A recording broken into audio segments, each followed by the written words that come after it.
Drying sorghum, a key step in a magical process.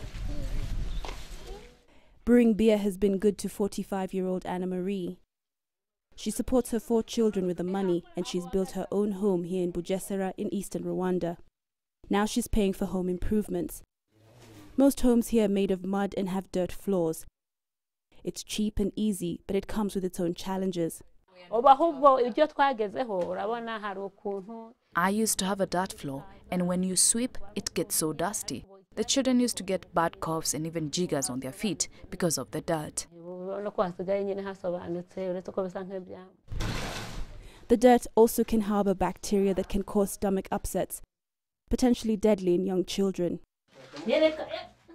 So Anna Marie is having safe new floors put down.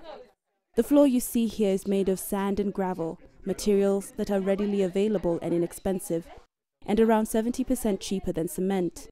Gayatri Dattari introduced the project to Bugesera in 2014. She takes us through the process.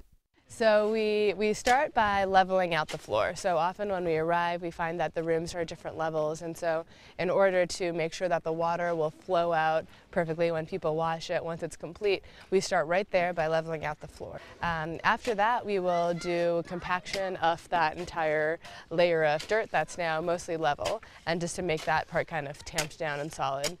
Then on top of that, we'll either put down a layer of gravel or a layer of laterite, depending on the product of the floor. So laterite then gets compacted on top, and that's about 4 centimeters of laterite, tightly compacted. And after that, we lay the earthcrete, which is 3 parts sand, coarse sand, and 1 part laterite.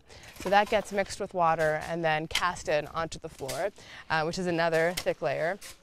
And then finally, we have a layer of sieved sand on top of that. And the sieved sand is a really fine grained sand, which makes the floor really smooth and beautiful.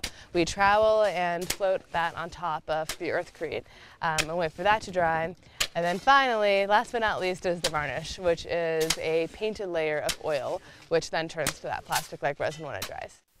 The process can be done in a day and takes up to 5 days to dry, and it can last for 20 years. So far, more than 800 homes here in Bugesera have been refloored, but the potential could be far greater. Around 80% of the population in Rwanda live in mud houses with dirt floors, many more beyond the country's borders. This flooring is cheap, environmentally friendly, and your children are not going to get sick just from walking on it. Kathryn, Omwandho, Bugesera, Rwanda.